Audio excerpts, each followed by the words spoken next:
Ustedes lo conocen, es Pedro Burelli, todo su currículum ustedes también lo conocen, no hace falta volverlo a presentar. Pero yo quisiera, antes de hablar con él, bienvenido Burelli, decir una cosa, y no por él, por cierto. Todos los invitados del programa yo considero que son gente seria.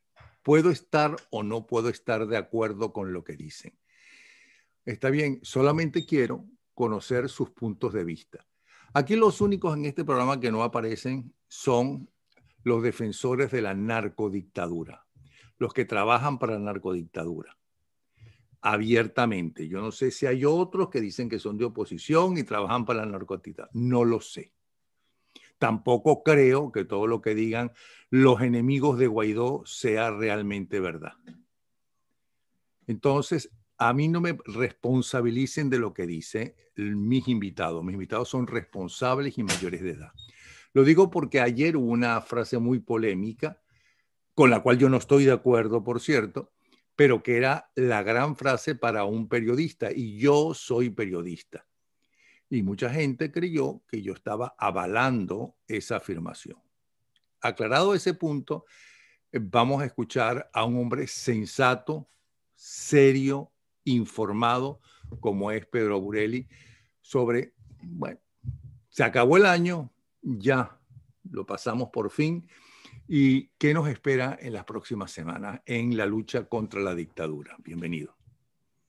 Muchas gracias, Napoleón.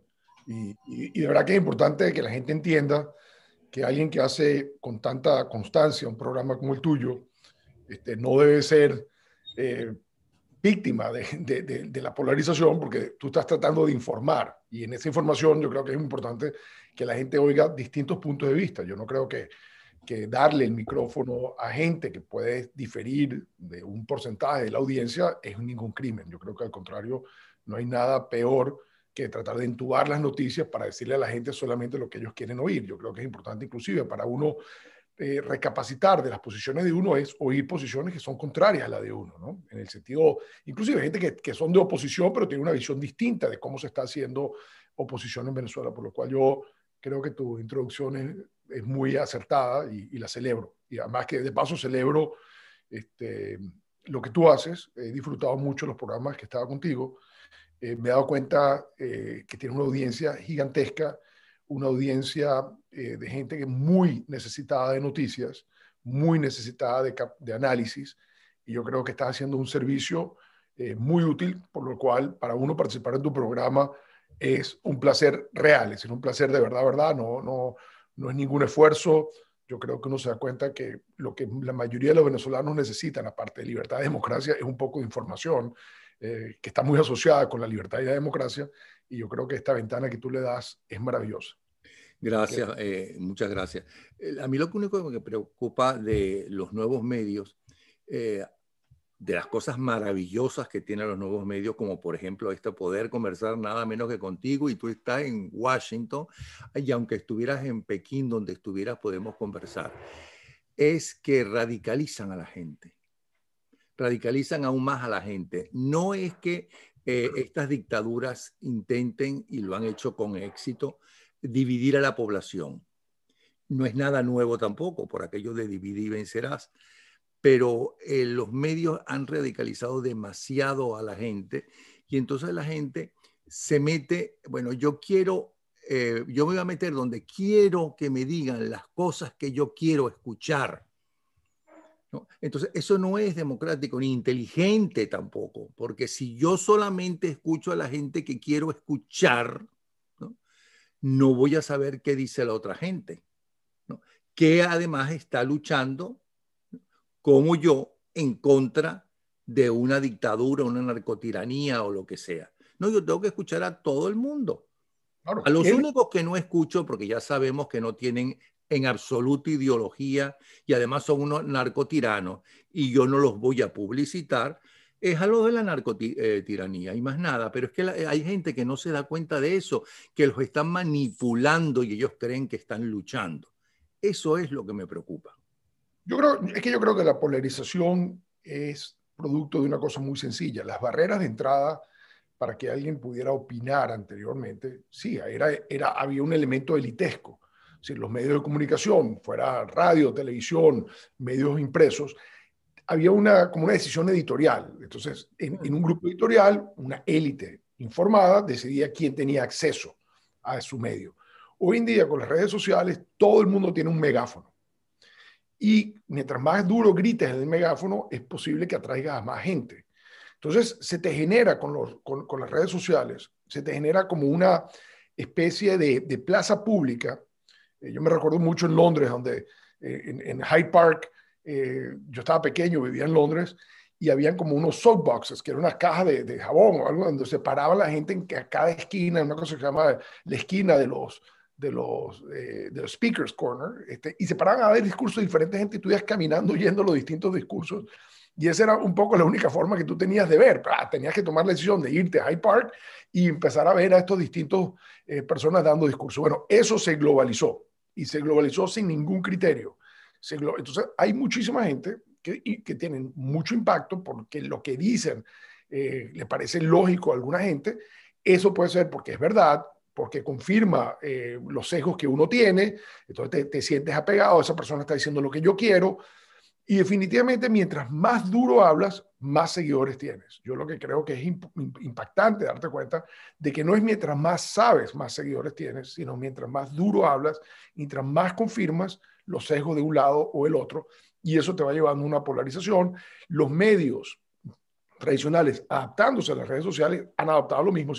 Uno ve los canales de televisión y casi que es imposible verlo. Es decir, ya muchos han dejado de ser objetivos, porque se adaptan una línea y esa línea la van llevando, entonces tú vas cambiando de canal a canal y eso es lo que está ocurriendo. Vas de un extremo al otro, o sea, dando bandazos sin encontrar algo centrado en el que tú dices, mira, son diferentes interpretaciones, pero lo que sí no se puede inventar son los hechos. Es decir, las opiniones son aceptables y múltiples. Yo nunca diría, yo jamás me pelearía por la gente con opinión. La gente puede tener opinión distinta. Lo que es grave es cuando se empieza a distorsionar hechos verificables y donde los medios no cumplen su función de informar con veracidad. Y ahí es donde está el problema. Es cuando empieza la verdad a ser la víctima de este tema. Empieza a propagarse por las redes mentiras, propagarse teorías de conspiración, y simplemente porque son interesantes y atraen una discusión, no se hace suficiente para pararla. Y yo creo que es muy importante, un mensaje que yo siempre le digo a mis hijos, a mis amigos, es, si la cosa se ve demasiado espectacular, si la cosa parece muy rara, antes de pasárselo a tu amigo, eso, chequéalo. Para eso tienes Google, para eso tienes un mecanismo, chequea la información. Si eso es verdad, no te va a venir por un enlace raro, ni te lo va a contar tu amiguita. Eso, si es una cosa de esa naturaleza que te parece sorprendente, extraordinario, bueno, búscalo en varios medios y date cuenta si eso es una noticia o no es una noticia. Así que uno también tiene un trabajo mucho más fuerte para tratar de informarse correctamente. Y correctamente es eso. No hay, como te digo, todos tenemos derecho a nuestra opinión, pero como se dice, no todos tenemos derecho a nuestra verdad. Las verdades son verdades. O sea, los hechos son los hechos. ¿Okay? Las opiniones son libres. O sea, cada quien puede tener la que tiene, pero no juguemos con los hechos simplemente porque nos da la gana alterarnos, llevarlo, nos conviene más contar una historia de mentira porque confirma los sesgos que yo tengo, o confirma mis preferencias, etcétera, etcétera, ¿no? Una vez hace mucho tiempo, evidentemente, Aristik de Scalvani, una bellísima entrevista que me dio, donde hasta cantó y todo, me dijo que cuando él estaba en la Cancillería, aprendió que la gente no quiere que le digan la verdad. La gente cuando iba a pedir trabajo y él no tenía puestos de trabajo, ¿no?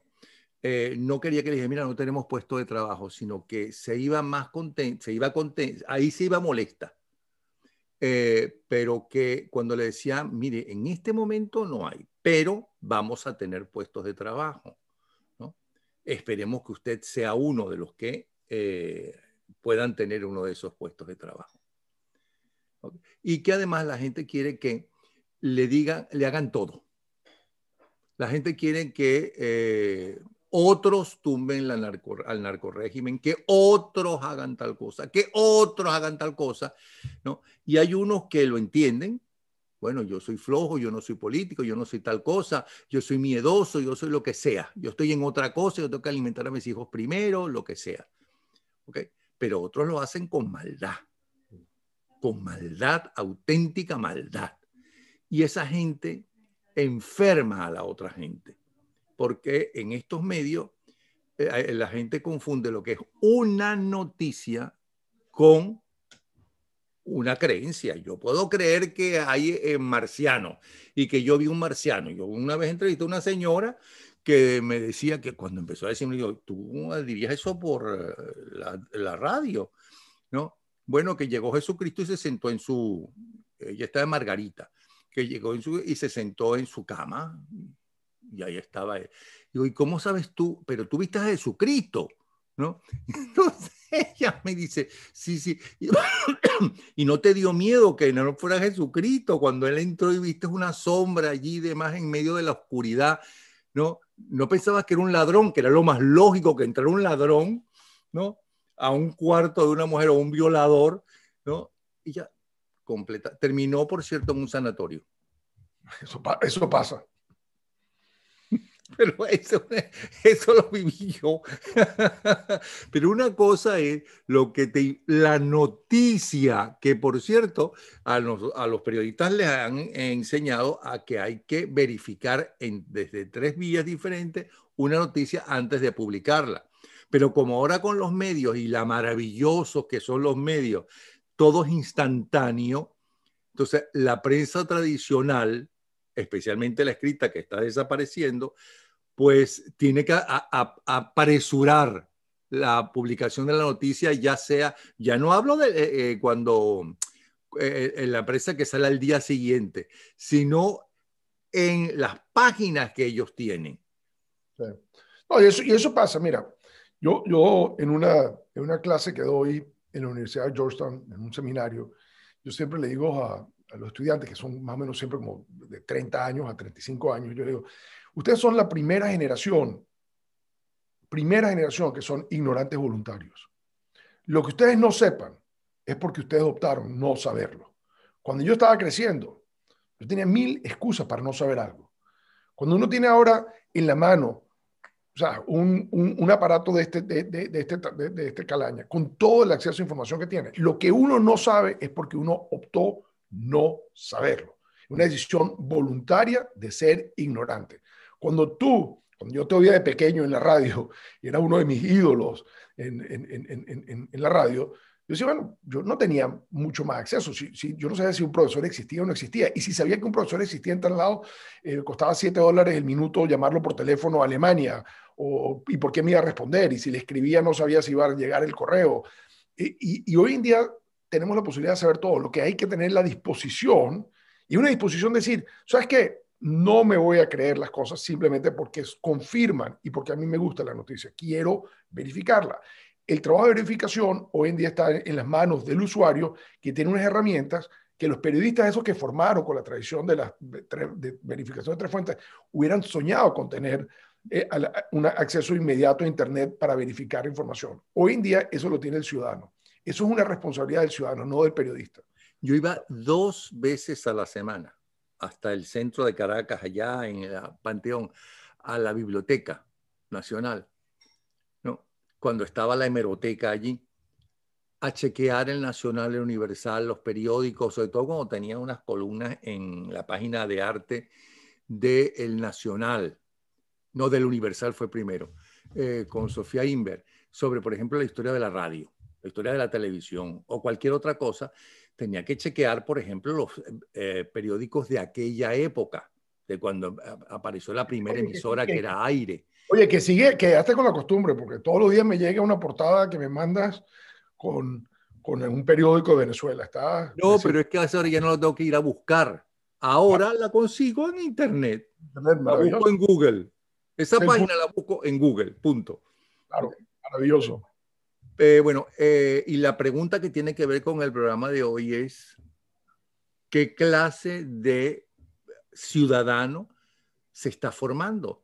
si se está radicalizando la sociedad? Pero yo creo que esto es un proceso de arranque. Yo sí veo un mecanismo de corrección. O sea, cuando la cosa, el péndulo se da mucho hacia un lado, hay una tendencia a volver a la otra.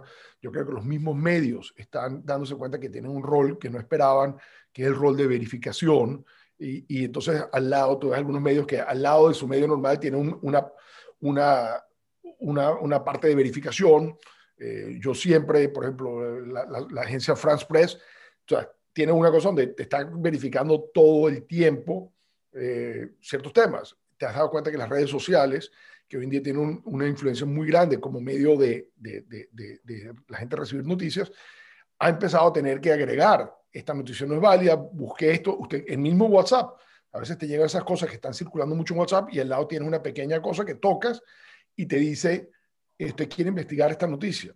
Entonces, yo creo que hay un proceso de reeducar a una gente a la que de repente le abriste una fuente de información muy grande sin tal vez la formación crítica de buscar, de examinar, de no creerse todo lo que viene, de no pensar de que porque te lo mandó un amigo, eso es verdad, porque lo publicó tal medio de comunicación, eso es cierto. Y yo creo que va a haber un proceso. De hecho, yo creo que lo que está ocurriendo en las elecciones de Estados Unidos va a ser un proceso de aprendizaje muy grande. Pues se ha radicalizado tanto el tema y la teoría de conspiración, y la gente que todavía insiste que no, que hubo el robo, que hubo esto, que no sé qué, no importa, bueno, pero vamos a otra instancia y se pierde la instancia, volvemos a la otra instancia. Yo creo que esto está obligando a mucha gente a sentarse y decir, oye, ¿por qué yo creí en eso? ¿Por qué yo creía que eso era así? ¿Por qué yo me dejé llevar por eso? ¿Qué era la parte? Entonces necesitas a veces eventos que ocurren, ¿ok? Para que la gente se sienta y aprenda. Entonces, dentro de todo lo preocupante que puede ser una crisis de polarización como la que hay hoy en día, es a través de esa crisis de polarización que puede venir el aprendizaje. Es lo que crea la necesidad imperiosa para actores en la sociedad para decir, mira, esto está ocurriendo porque nos está faltando esto y esto y esto. Entonces, cada quien, o sea, desde el individuo hasta los jefes de Estado, pasando por los académicos, pasando por los medios de comunicación establecidos, que cada quien tiene que hacer un poquito para tratar de ir guiando a la sociedad hacia esa verdad que no la puedes inventar. Se puede que no te guste la verdad, pero eso no quiere decir que tú inventes otra verdad a tu gusto. La verdad es la verdad. En muchos casos tarda conseguirla, en muchos casos es totalmente evidente. Es decir, si yo tengo este teléfono en la mano y yo te digo, Napoleón, yo tengo un teléfono en la mano y tú me dices, no, Pedro, tú tienes un bolígrafo en la mano, yo te aseguro que te voy a hacer que te comas este teléfono. Te voy a hacer una pelea por la verdad de que yo sé algo y tú insistes en algo contrario. Ahora, si yo te muestro este teléfono y tú me dices, a mí no me gusta tu teléfono, yo creo que la otra marca es mejor, yo no voy a tener una pelea contigo. Simplemente te voy a expresar porque yo creo que esto es importante para mí, voy a oír cuáles son las cualidades que tú le ves a la otra marca y hasta ahí llegó. Pero si tú tratas de negar algo, que en este caso es una verdad, algo concreto, que lo que yo tengo entre mis manos es un teléfono, y tú insistes y quieres ir a la guerra diciendo que lo que tengo es un bullying, ahí sí vas a tener una pelea conmigo. Y vas a tener una pelea en que la voy a ganar en el momento que yo te vea, te voy a hacer que te comas el teléfono si tú sigues insistiendo que lo que yo tengo es un bolígrafo. A menos que, a menos que yo sea el que tenga el poder, porque vamos a estar claros, aquí hay representantes en el mundo actual, la voz de dirigentes políticos, de presidentes, que hoy dicen una cosa, mañana dicen lo contrario, la prensa le dice, pero si es que hace 2 días o 3 días el presidente dijo exactamente todo lo contrario, eso es mentira. Nunca. Fake news, todo es fake news. No. Es decir, mentir nunca va a desaparecer. Es decir, la búsqueda de la verdad siempre va a estar acompañada con la voluntad, el deseo o la necesidad de mentir. No es que todo el mundo se va a volver, ¿sabes?, un repartidor de verdades o que va a creer todas las cosas, porque por muchas razones la gente, o sea, no quiere creer la verdad. Como tú contabas el cuento de Calvani, yo creo que la gente no quiere creer la verdad, que es que no hay un puesto, sino quiere tener la esperanza que sí va a haber uno.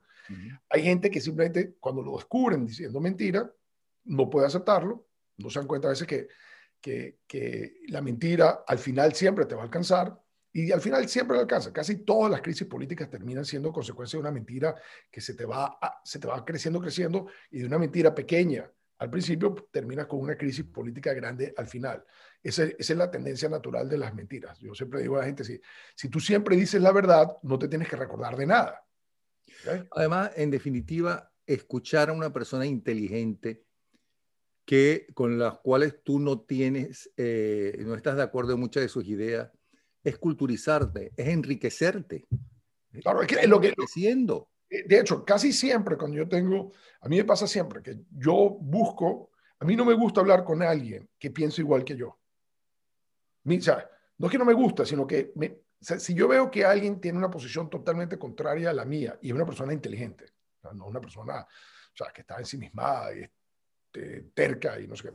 Soy una persona, ¿por qué? Porque al final casi siempre uno aprende y en muchas oportunidades uno logra cambiar inclusive la posición que uno tiene sobre un tema frente a información que uno no tenía, que la otra persona sí tiene, y te dice, mira, espérate, que tú no estás viendo este otro ángulo, tú no entiendes esto, y lo tienes que sopesar con esto. Y yo creo que esa es la parte que uno más disfruta. Yo creo que en la búsqueda de información, o sea, quienes somos como tú y yo curiosos, que yo creo que es una cosa que tú eres, obviamente, una persona muy curiosa, bueno, esa curiosidad te tiene que llevar a buscar información y muchas veces la información que tú tienes no la tenías antes, si estás encontrando algo nuevo. Y al encontrar eso nuevo, es bastante factible que eso te haga cambiar tu posición sobre otra cosa que antes conocías, sobre una persona. Yo he cambiado opiniones sobre personas al descubrir otra faceta de la persona. A veces tú descubres una faceta totalmente distinta, la persona pública, la persona que te habla por los medios y tú dices, oye, qué interesante esta persona. Nunca me había imaginado que esta persona tuviera esta otra faceta. Eso es ir descubriendo verdades. Esa es una verdad y yo estaba tomando posiciones sobre menos información tenido. Entonces, eso con la búsqueda de esa información creo que es muy importante, ¿no? Sí. Bueno, ¿qué crees tú que le espera a la lucha política venezolana, cuando menos en los próximos meses del año que comienza? ¿Cómo está la situación en este momento, cuando ya ahora tenemos dos asambleas, ¿no? Y tanto un grupo como otro dice que el otro es ilegítimo, que Guaidó es ilegítimo, tan ilegítimo como Maduro, que la asamblea de la oposición es ilegítima, que ahora es ilegítima como es ilegítima la otra, la del narcorrégimen. Y eso es algo que le conviene especialmente a Maduro, en el sentido de que esas dictaduras que lo apoyan necesitaban una Asamblea Nacional que garantice que todos sus negocios, ¿no? Eran válidos porque tenían que ser aprobados por una Asamblea Nacional. Mira, Napoleón, antes de, yo lo que creo, y tal vez terminando un año en una nota, un año malo, complicado, en una nota negativa no es tampoco tan malo, pero mirándose adelante, que es lo que tú quieres mirar, lamentablemente te voy a decir que también es malo lo que yo veo. Pero es malo sobre todo para los venezolanos, ¿no? Yo creo que fundamentalmente cuando uno trata de hablar de la oposición y el régimen, eh, sin lugar a duda, lo que está pasando por debajo, el sufrimiento que esto está causando, en Venezuela no hay gobierno. ¿Sí? Esa es la esencia. O sea, no es que hay dos gobiernos, no es que hay dos asambleas, no hay gobierno. Y eso está clarísimo. ¿Sí? Lo que está sufriendo el venezolano es la falta de gobierno. Maduro no quiere, no puede, no sabe, no tiene con qué gobernar. Guaidó no tiene cómo gobernar, está muy lejos de las palancas del poder, quizás no tiene la experiencia ni él ni combinada la oposición para enfrentar el tipo de retos que tiene. Esta es una situación bastante inédita de tener la presunción de una pelea por el poder en que ninguno en el fondo está ejerciendo el poder. Lo que Maduro hace es aferrarse al poder y para aferrarse al poder hace cosas que obviamente están destruyendo la fibra del país, están destruyendo la unidad territorial del país, están destruyendo la soberanía del país, están destruyendo el ambiente del país, están destruyendo los ríos del país, están destruyendo la cultura del país. Entonces, aferrarte al poder utilizando mecanismos que no tienen nada que ver con el bienestar de nada y que simplemente son mecanismos de corto plazo que te van dando un poco de cuerda para seguir, pero nada, ningún problema fundamental se está solucionando y problemas que no teníamos antes se están acrecentando. Eso es lo grave. Es decir, tal vez es muy difícil hacer esta comparación, pero yo a veces digo que estamos llegando un poco a la situación de hace 100 años. Sí, es más, podemos decir que estamos en la situación de hace 100 años, con una pandemia, con un país lleno de montoneras, de caudillos, de guerrilla, un país que no estaba centralizado todavía, en 1920, un país en el que el petróleo no jugaba ningún papel, un país pobre, y volvimos a lo mismo. Es decir, la desintegración del país, la desintegración del territorio, la pérdida de control del territorio a medida que Maduro se mantiene en el poder, se aferra al poder, repartiendo cuotas a militares, permitiendo que la guerrilla colombiana haga lo que quiera, entregando las minas a quien las quiera explotar, como las quiera explotar, creando unos problemas de contaminación, de sedimentación, de concentración de mercurio. O sea, en análisis que se hacen, nuestros indígenas tienen concentraciones de mercurio en su cuerpo que tú dices, pero espérate un momentico, o sea, estos son los que tumban estatuas de Cristóbal Colón y después vienen y permiten que se acaben con nuestras comunidades indígenas así tan tranquilamente porque en aras de una riqueza fácil están dispuestas a destruir el medio ambiente, destruir a las comunidades indígenas, destruir a nuestros ríos y simplemente eso por aferrarse al poder. Aquí no está gobernando nadie, nadie. O sea, ese es el dilema.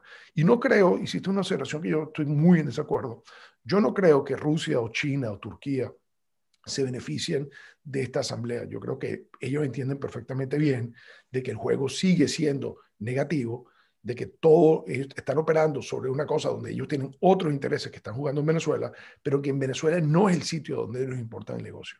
Te digo, por ejemplo, Rusia. Rusia invirtió en Venezuela y tomó unas decisiones equivocadísimas en Venezuela en el tema petrolero. Sin embargo, todo lo que ellos perdieron en Venezuela lo han ganado porque Rusia tiene la participación de mercado que le correspondía a Venezuela. Eso vale mucho más que todas sus inversiones en Venezuela. El gran beneficiario de que Venezuela produzca no hoy 3 millones de barriles o 4 o 5, sino 250.000, 300.000 barriles, es Rusia, que pasó de 4 millones de barriles de producción cuando Chávez llegó al poder a 11 y tantos hoy en día.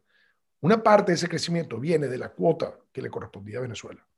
Y si bien el mercado es fluido y todos participan, el haber sacado a Venezuela del mercado quiere decir que tú lograste aumentar tu producción sin la competencia de una Venezuela en el mercado. Sacar al productor con las reservas primera, segunda o tercera más grande del mundo del mercado es bastante interesante. Por lo tanto, yo no creo que los objetivos de estos aliados de Maduro son objetivos realmente que se están beneficiando con lo que Maduro está haciendo. Ellos están sacando todo tipo de beneficios distintos, están jugando juegos geopolíticos en Venezuela, están jugando en el mismo uso horario, en, el mismo, o sea, en las mismas latitudes de los Estados Unidos, un juego globalizado y por eso le interesa estar ahí. A ellos no les interesa Venezuela. Lo que le interesa es cómo utiliza a Venezuela como una pieza de negociación en un juego mucho más grande con los Estados Unidos. Y no les importa, lo que es obvio es que no les importa nada el sufrimiento de Venezuela, que es lo mismo, ahí sí tienen una gran coincidencia con Maduro, que ni a Maduro ni a sus aliados le importa nada a Venezuela. Y el nuevo gobierno norteamericano, porque la imagen de Trump es un tipo duro, fuerte, dispuesto a cualquier cosa, todas las opciones están sobre la mesa, esos son unos unos criminales, porque esa afirmación de los criminales fue fundamental o es fundamental que lo diga cualquier gobierno, pero si además es el de Estados Unidos es más importante porque es la primera potencia mundial. Ahora viene un hombre que como vicepresidente y como dirigente político ha sido un hombre moderado, tranquilo, democrático, que quiere el diálogo o cree que el diálogo es muy importante. ¿Qué le espera qué crees que le puede esperar a Venezuela en su lucha por la liberación con el nuevo gobierno norteamericano? Mira, el contexto correcto para evaluar el nuevo gobierno es ver que el chavismo, que llegó al poder en la elección del 98 y tomó posesión en el 99, ha estado primero con el gobierno demócrata de Clinton, después con el gobierno republicano de George Bush hijo, después con Obama, después con Trump, y ahora vuelve alguien que acaba de dejar el poder. O sea, realmente hace 4 años, el 20 de noviembre, el 20 de enero del 2021, va a ser 4 años desde que Obama y Biden salieron del poder. Entonces, la única cosa que yo trato, y lo he escrito, que yo veo en común con todo durante este periodo de los gobiernos americanos, es que todos dejan la situación de Venezuela peor de la que la encontraron. Esa es la única constante. Es decir, Biden va a entrar al poder el 20 de enero, encontrando una situación en Venezuela peor de la que él dejó el 20 de enero del 2017, que a su vez era mucho peor de lo que ellos habían encontrado el 20 de enero del 2009, cuando Obama y él llegaron al poder. Entonces, la realidad es que uno tiene que decir, estas personas conocen el problema se ha puesto mucho más grande, no hay tanto margen de maniobra. Esta es una administración que viene muy claramente enfocada en el tema de derechos humanos, con una posición muy clara con respecto a Rusia, encontrándose un régimen que simplemente se mantiene en el poder, robándose elecciones, que el validador fundamental del robo de las elecciones es Rusia. Yo no creo que esta administración Biden va a poder ser complaciente con un régimen cuya criminalidad se conoce, digamos, es un tema de Estado, no es un tema de la administración Trump. Es decir, la justicia americana, bastante independiente, o en términos relativos más independiente que casi cualquier justicia en el mundo, ha tomado esas aceleraciones y tiene casos pendientes y están siendo buscados muchos de los principales jerarcas del régimen. Entonces, tampoco tienes margen de maniobra para pensar que esto es distinto. Además, tienes otro problema. Tienes la realidad que en estos 4 años sí ocurrió un cambio muy brusco en la definición internacional de la calaña del régimen. Yo creo que los informes al principio, en el 2018, de la comisión especial que montó el secretario general Almagro, después seguido por lo que empezó a hacer la expresidenta Bachelet y después la misión de verificación de hechos de las Naciones Unidas, yo creo que hay una tipificación muy clara de la naturaleza de un régimen. Y de paso, es un régimen que para mantenerse en el poder tiene que seguir haciendo esas cosas, por lo cual no existe un mecanismo mediante el cual Maduro se mantenga en el poder dejando la represión. El momento que él abra la discusión, él cae. La única forma que él se mantiene en el poder, y por eso cuando ves la cifra de militares presos, de los 351 presos políticos, hay cientos y tantos que son militares, algunos de ellos de la Casa Militar, de la Guardia Presidencial, y eso es porque obviamente en el caso de Maduro hay una gran paranoia.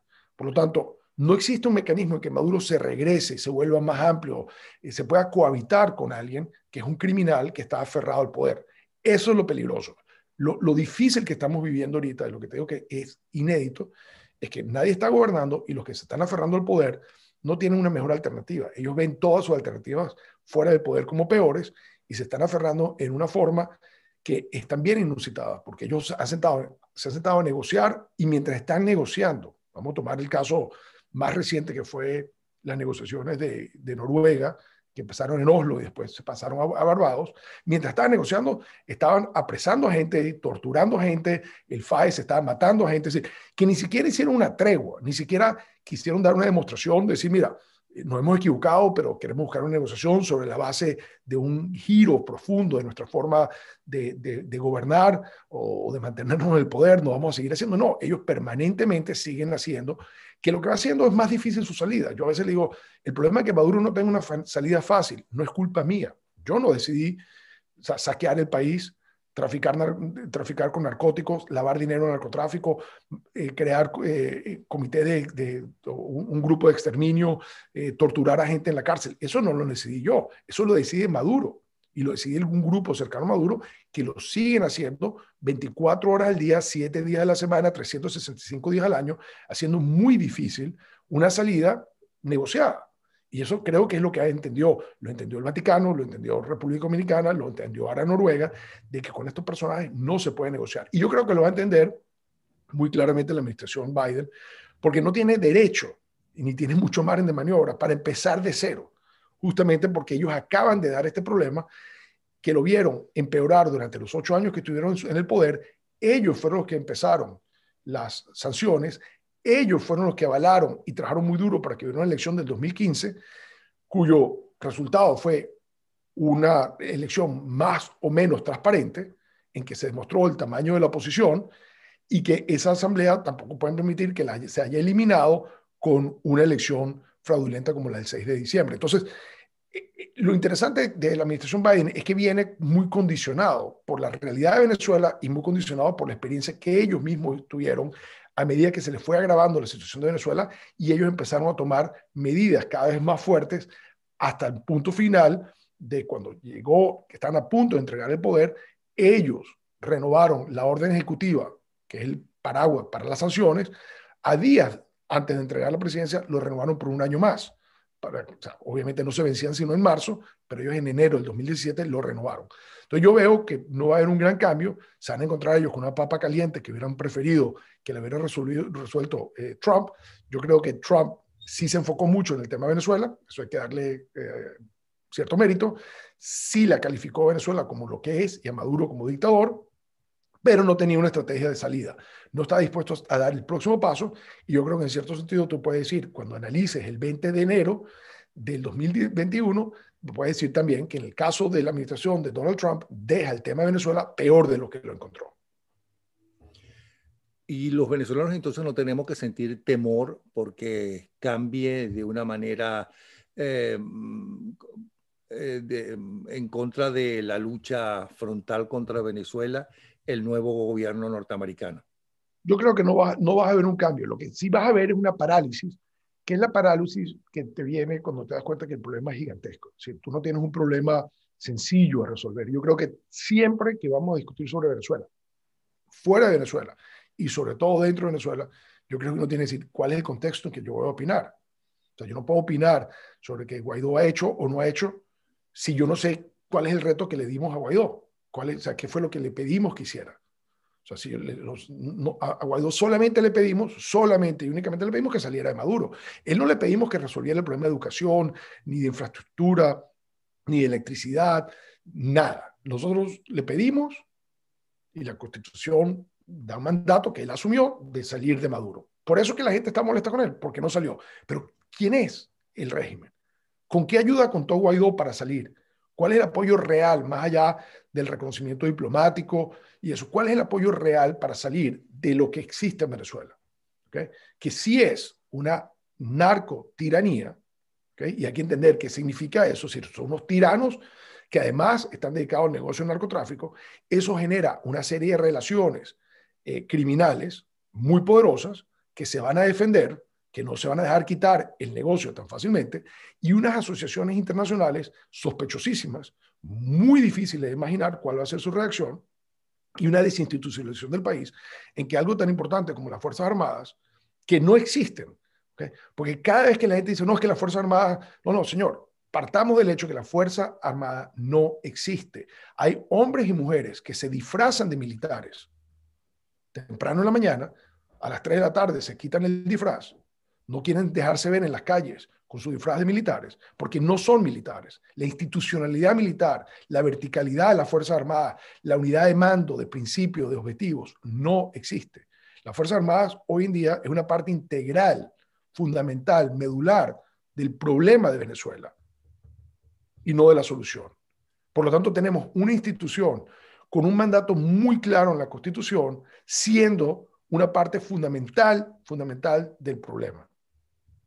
Y ese es el gran problema. Entonces es muy difícil que un presidente como Guaidó pueda llamar a una Fuerza Armada que no existe. No existe.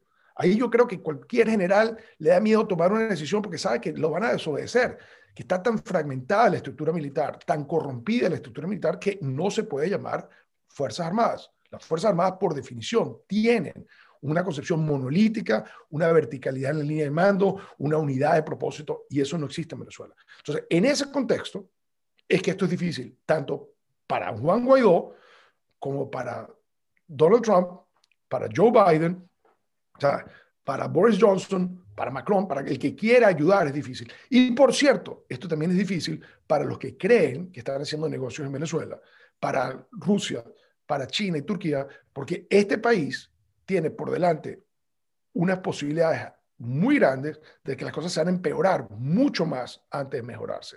Es decir, de que lo que está ocurriendo en el país, donde la guerrilla colombiana hace lo que le da la gana en 75, 80% del territorio, donde bandas armadas, sindicatos criminales en el sur del Orinoco, pranes, megabandas, hacen lo que quieren, donde militares se dividen en SODIs, REDIs, el territorio, no para poner orden y control, sino al contrario. Tú a veces ves, o sea, la presencia de la guerrilla colombiana al lado de un puesto de la Guardia Nacional. Entonces, bueno, ¿cuál es el papel de la Guardia Nacional?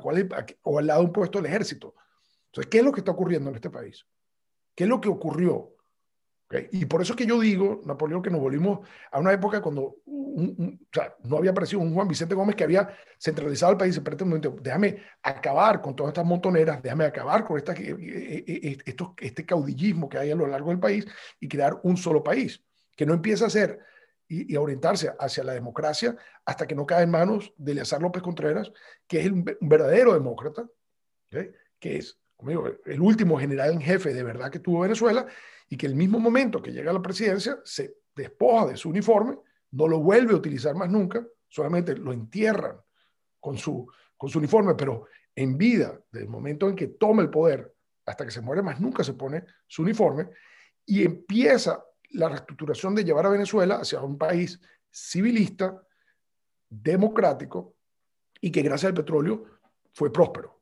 Pero ¿qué puede hacer Guaidó entonces sin armas, sin ejército? Claro, pero eso es lo que yo digo. En el fondo, yo me puedo sentar aquí, Napoleón, y no haría nunca unas declaraciones como han hecho alguna gente que ha venido a tu programa. O sea, yo nunca le voy a caer a Juan Guaidó en público. Primero, Juan Guaidó está haciendo algo que es dificilísimo. No está escurriendo el bulto. Está dando la cara. Está tomando un riesgo de su vida 24 horas al día, porque te imaginarás la cantidad, si bien Maduro no se atreve o no necesita meterlo preso porque cree que lo tiene trancado o no quiere pagar el costo político meterlo preso, puede haber muchos dentro del chavismo, muchos enfermos mentales que todavía creen en esta revolución, que piensan que va a haber grandes laureles y premios si liquidan a Guaidó. Y Guaidó está todo el tiempo en la calle, Guaidó no está encerrado, Guaidó está en la calle más que mucha gente en Venezuela. Entonces es muy difícil, si uno conoce cuál es el reto que hay, que uno le caiga a Guaidó en la casa. Uno puede cuestionar ciertas cosas, uno puede cuestionar la pérdida de oportunidades, uno puede cuestionar el funcionamiento de la política en Venezuela. Y de eso vamos a hablar, dónde están los errores. Pero yo creo que eso no te lleva a decir, bueno, que Guaidó es una porquería, no sirvió. Porque ¿O que está no. al servicio de la narcotiranía? Eso es imposible. O sea, eso es imposible. Realmente el sacrificio, lo que él ha pagado, lo que ha pagado mucha otra gente, el sufrimiento constante, lo que se ve, la empatía que él tiene, nadie está al servicio. Tú puedes tener que estás condicionado por las reglas del juego torpes de enfrentarte a esto por quererte mantener en el juego democrático. Pero entonces la pregunta es, ¿qué puede hacer Guaidó realmente? Porque, ¿cómo salimos de esto? Porque Bueno, fíjate, tenemos el otro problema con el cual se va a enfrentar los países democráticos y el nuevo gobierno norteamericano. El coronavirus en su país matándole gente. La crisis financiera que produce el coronavirus en su país y en el resto del mundo. Tenemos en el caso de Biden el problema de que va a intentar que sus antiguos aliados, que son los europeos, los aliados de siempre, ¿no?, volverlos a unir a favor de los Estados Unidos y aliarse nuevamente y que sientan que Estados Unidos sí va a defenderlos y que sí le interesa la salud de esos países. Eso para empezar. Eso para empezar. Tiene el problema de Rusia, tiene el problema de China. ¿Sí? ¿Por qué Venezuela va a ser importante? Porque los muertos no importan. Ya hemos visto que políticamente los muertos no importan. Pueden matarte miles de personas y no pasa absolutamente nada. Vienen las sanciones y ese tipo de cosas. ¿Qué nos espera? ¿Qué crees tú que nos espera? bueno, es que yo creo que lo que hemos aprendido es que para que los países tomen una decisión más abrupta, son dos cosas. Tienes que dejar que pasen cosas que tú dices, bueno, porque es necesario que pasen cosas, bueno, porque yo creo que se tiene que intentar todo. Es decir, cada incidencia de negociación fracasada parece un fracaso, pero en el fondo te va confirmando de que con esta gente no se puede negociar. Como O sea, los diálogos. exacto, cuando el Vaticano se retira, el Vaticano, o sea, en el 2016 se mete en unas negociaciones y se retira con una carta durísima del secretario de Estado del Vaticano, el cardenal Parolín, que de paso conocía mucho a Venezuela porque antes de ser secretario de Estado había sido por 4 años el nuncio apostólico en Caracas, cuando él se retira el 1 de diciembre del 2016 con una carta absolutamente contundente, ahí había quedado muy claro de que sin condiciones claves no se puede negociar. Se siguió negociando, es decir, hay una culpa de la oposición. Yo responsabilizo mucho a la oposición, deteniendo la carta de Parolín, carta, por cierto, de la que se hizo eco unos meses después la Unión Europea, cuando la Asamblea Nacional Constituyente se eligió, el comunicado de Europa básicamente decía, hay que ir a negociaciones que cumplan estas condiciones. Y se fue a la República Dominicana y después se fue a Noruega sin cumplir esas condiciones. Eso es una crítica a la oposición. Si tú tienes al Vaticano, con lo que significa como autoridad moral del Vaticano, poniendo unas condiciones mínimas para una negociación, diciendo, sin estas no se puede ir, tenías que haber hecho eso. Tenías que haberte aferrado y no haber ido a negociaciones. Entonces, ahí sí, yo no le eximo de culpa a la oposición de haberse dejado nariciar sin haberse dicho, mire, señores, o se cumplen estas condiciones o yo no me voy a sentar en una mesa. Porque la negociación ha servido, obviamente, para que la tiranía se mantenga. O sea, Maduro, si tú dices, ¿cuál es el éxito de Maduro? Que se ha robado una cantidad de elecciones y sigue en el poder. Ese es el éxito. ¿Okay? Que a la vez es el fracaso para Venezuela y es el fracaso, en contramedida, el fracaso de la oposición. Que un tipo que se robó esto, ¿pero por qué? Porque ha logrado manipular a una oposición que en la búsqueda de una unidad a ultranza siempre termina con el mínimo común denominador. Ese es el problema real de cuando se quiere buscar una unidad total. No, hay que buscar una unidad en el que lo que triunfe en la unidad son los objetivos más importantes, son las metas y las cosas que el país realmente quiere, y no una componente entre 4 partidos de cómo más o menos se van culipandeando y se van manteniendo vivos en el tiempo. Eso no es lo que el país quiere. Eso no es el mandato constitucional. Eso no es la oferta que le hizo Guaidó al país. ¿Okay? Y ahí sí está el problema. ¿Okay? Que para salir de esto, tú tienes que enfrentarte a esto de una vez por todas, como es lo que es esto. Tú no puedes enfrentarte a esta a alguien que tú dices que es una narcodictadura, pero, o sea, queriendo conciliar, y bueno, es que tenemos que llegar a unos acuerdos, es que tenemos que llegar a esto. O sea, la cohabitación con una tiranía no existe, ni va a existir. Es como que tú digas que se asocie la mafia del vecindario con el convento de las monjas. Mira, yo creo que es más factible que si se asocia la mafia con los conventos, que salgan unas monjas mafiosas a que salgan unos mafiosos religiosos, ¿no? Bueno, según la película aquella que no podíamos ver porque éramos menores de edad, o que yo no sé si tú habías nacido, porque dice que me escuchabas tú de pequeño, Las Diabólicas, aquella película francesa que se ganó montones de premios, hay más de una monja mafiosa. Sí. No la conozco, por cierto, pero bueno, una pregunta, pero no me ha contestado. Entonces, ¿qué es lo que se puede hacer? No, es decir, si la solución fuera fácil, y si yo tuviera la solución en la mano, O sea, perdona, por las buenas no salen. es decir, por las buenas no tienen por qué salir. Es decir, si tú has logrado, por una serie de enredos de negocios poco transparentes, de intereses geopolíticos de otros, mantenerte en el poder con el apoyo de 2 importantes países como son Rusia y China, que tienen poder de veto en el Consejo de Seguridad de las Naciones Unidas, tú no tienes por qué hacer nada. Es decir, ¿por qué Maduro no retrasó la elección, como le pedía Europa, en esta jugada tan infantil, tan llena de ego de Enrique Capriles, tan llena de odio, tan llena de bajeza que tuvo Enrique Capriles? ¿Por qué eso nunca debe tener éxito? Porque no hay ninguna razón para Maduro atrasar las elecciones. Atrasar las elecciones significaba lo que yo hablaba anteriormente, que tienes que empezar a ceder, tienes que soltar presos políticos, tienes que eliminar inhabilitaciones, tienes que regresar los partidos políticos a los partidos, tenías que hacer una cantidad de cosas durante ese periodo de tiempo que Europa te estaba pidiendo para ellos mandar su emisario. No era que dame tiempo para yo preparar, sacarle pasaporte a mi gente para que vaya para allá. No, no, dame tiempo para que se vaya adecuando el marco electoral, todo el entorno electoral, a lo que sería una elección libre, transparente, justa, etc. Eso es lo que se pedía. Pero ¿por qué lo iba a hacer Maduro si sabía que Rusia iba a avalar? Si Maduro hubiera dicho que en el 6 de diciembre votaron 34 millones de venezolanos a favor de sus candidatos. Rusia hubiera dicho, me parece una elección maravillosa. Y si los Estados Unidos hubiera observado, mire, pero un momentico, pero es que en Venezuela no hay 34 millones de votantes. Rusia hubiera dicho, me imagino la vocera de la Cancillería rusa se hubiera parado a decir, ahí está de nuevo los Estados Unidos interviniendo en los asuntos domésticos de Venezuela.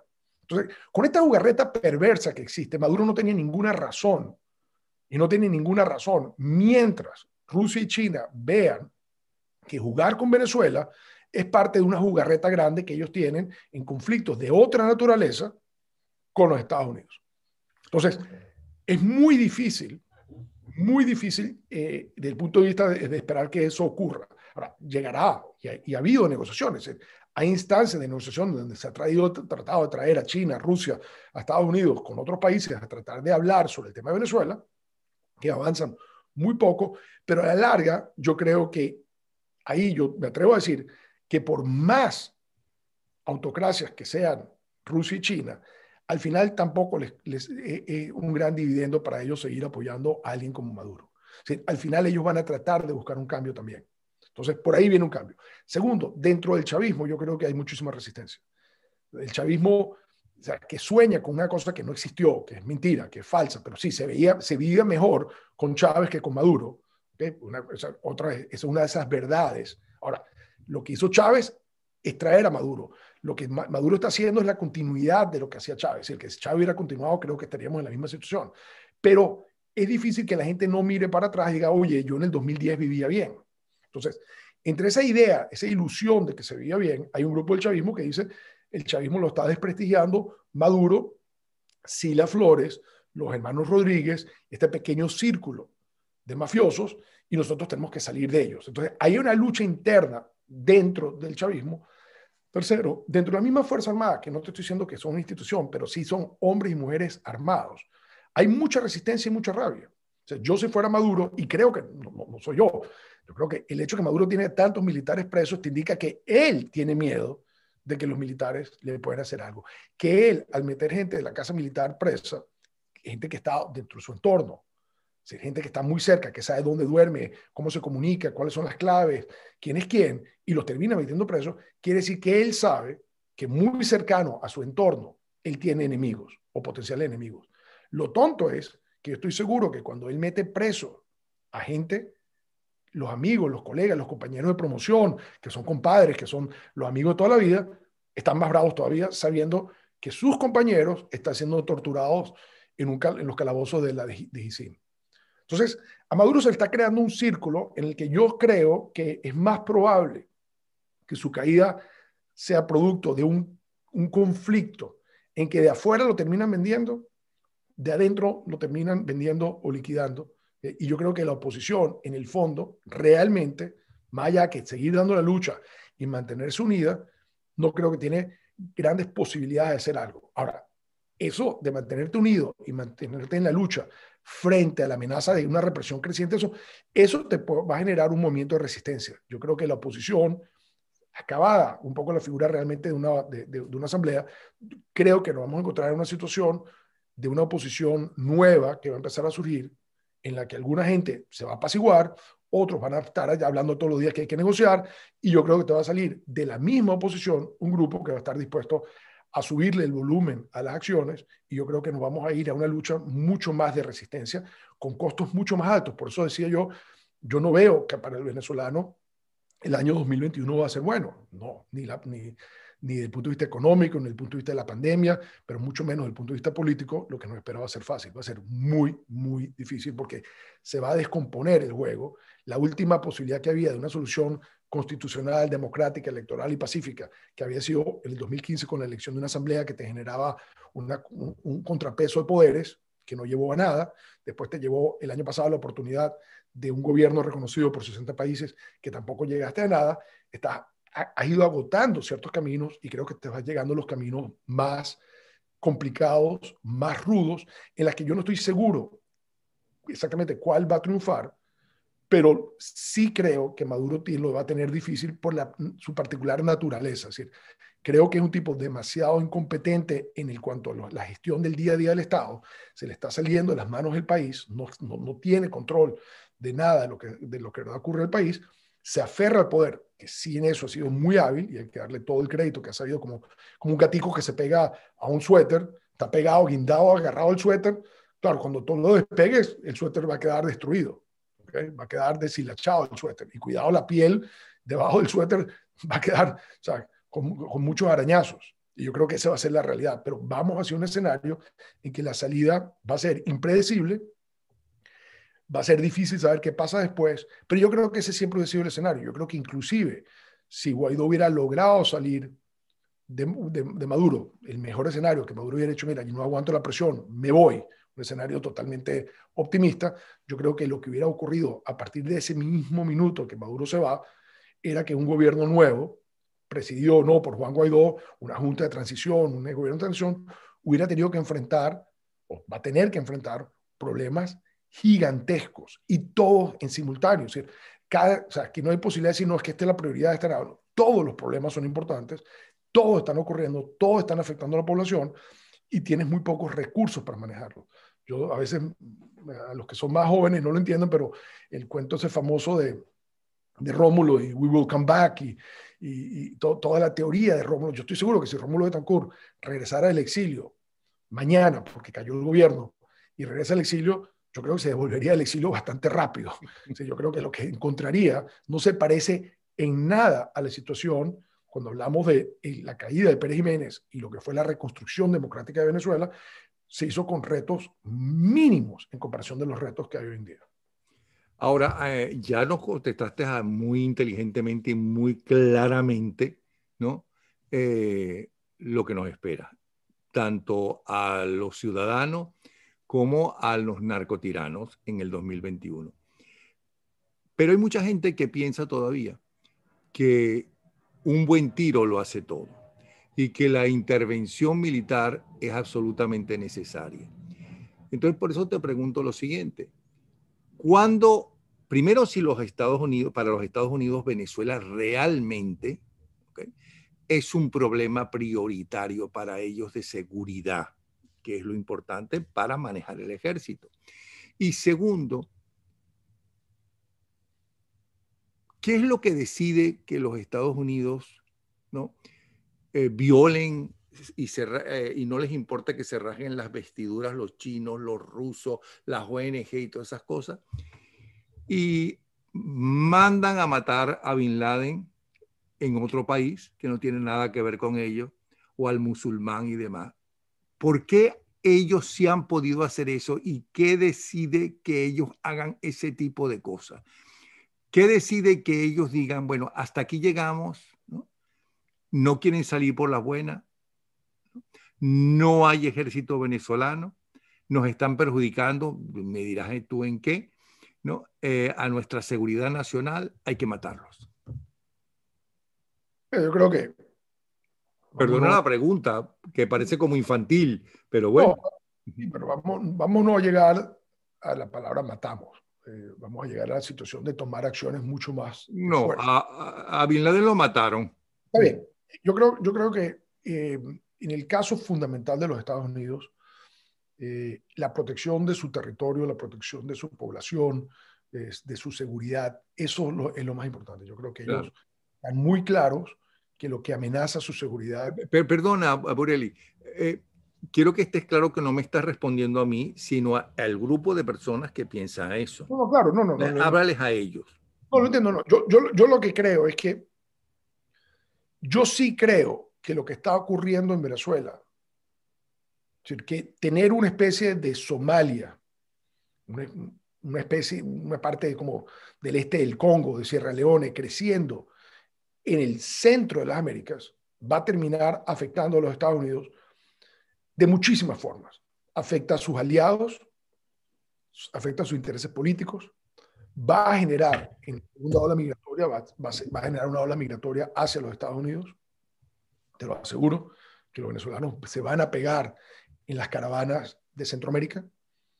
Entonces, y obviamente desde el punto de vista del posicionamiento de los aliados de Maduro, si deciden realmente militarizar su apoyo a Maduro, entonces sí empieza a ser un tema de seguridad nacional.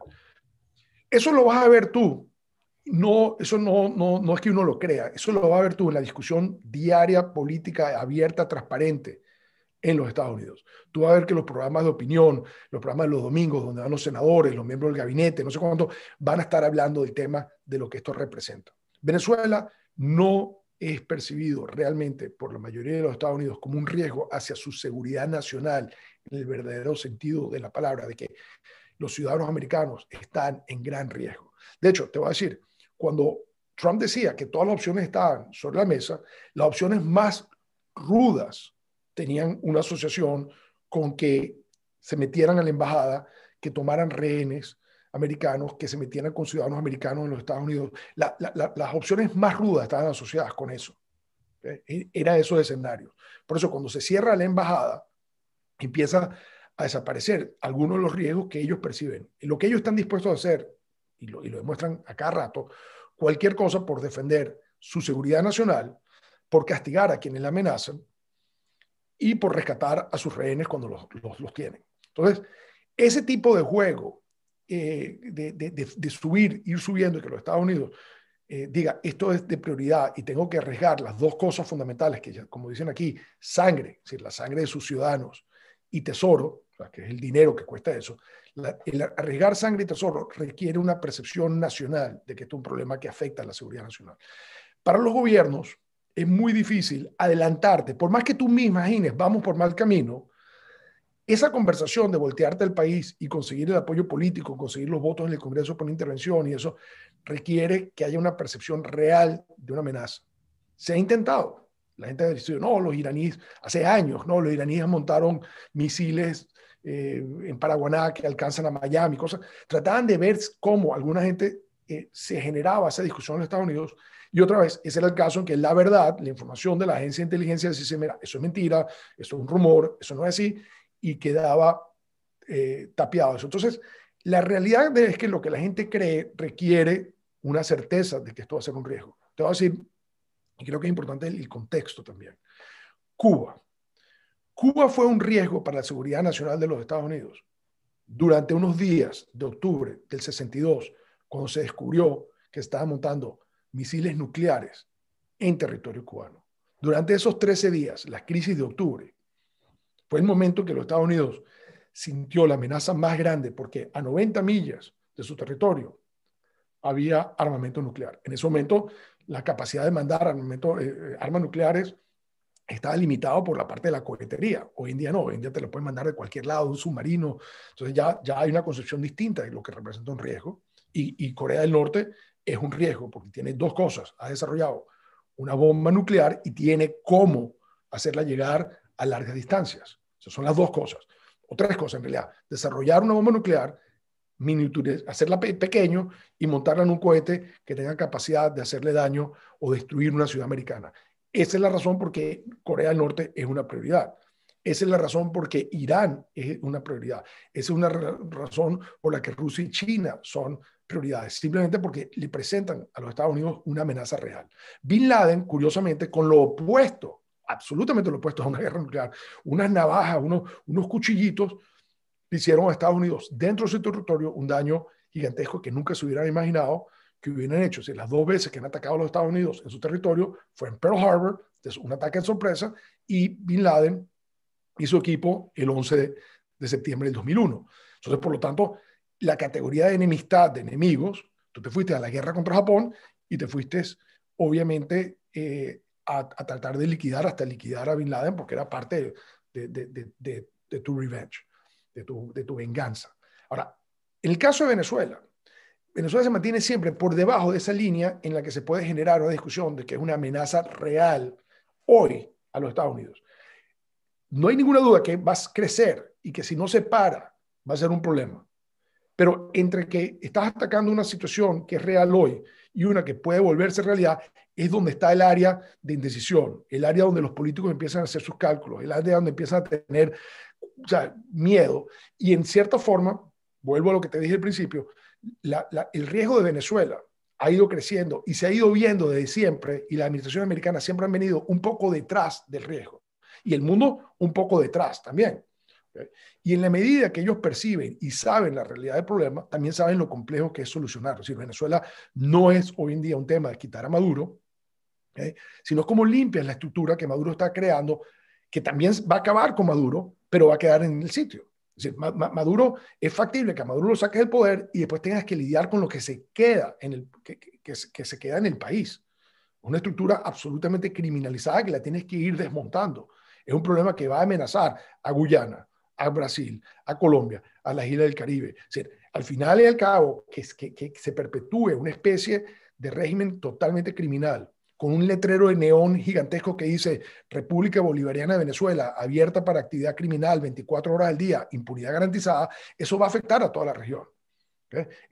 Ese letrero lo ven todos los que quieren lavar dinero, traficar armas, traficar gente, traficar minerales. Eso ven ese letrero. Si tú eres un ciudadano normal, tú no ves ese letrero. Ese letrero no te llama la atención. Si tú eres una empresa tradicional, normal, una multinacional de servicio, una multinacional de manufactura, tú ese letrero no lo ves. Y si lo ves, no te atrae. ¿Okay? Por lo tanto, ese letrero, mientras ese letrero exista y Venezuela sea un centro de criminalidad, sí vas a volverte un riesgo. El tema es, ¿los gobiernos son proactivos o reactivos? La experiencia me dice, y la historia dice, que los gobiernos son reactivos. Hay muy pocos gobiernos que actúan diciendo, yo veo que esto va a venir dentro de un año, 2 años, y lo voy a parar hoy en seco. Porque simplemente la narrativa, el resto de prioridades, las otras crisis que tiene, hace que tú vayas atacando las crisis según las definas como más urgentes, más inmediatas. Bueno, Bureli, muchísimas gracias por habernos dado esta clase magistral, ¿no? Eh, eh, durante este tiempo y haber participado nuevamente en el espacio. Feliz año en lo que cabe, ¿no? Y un abrazo, ¿sí? Un abrazo para ti y para los tuyos. Muchísimas gracias.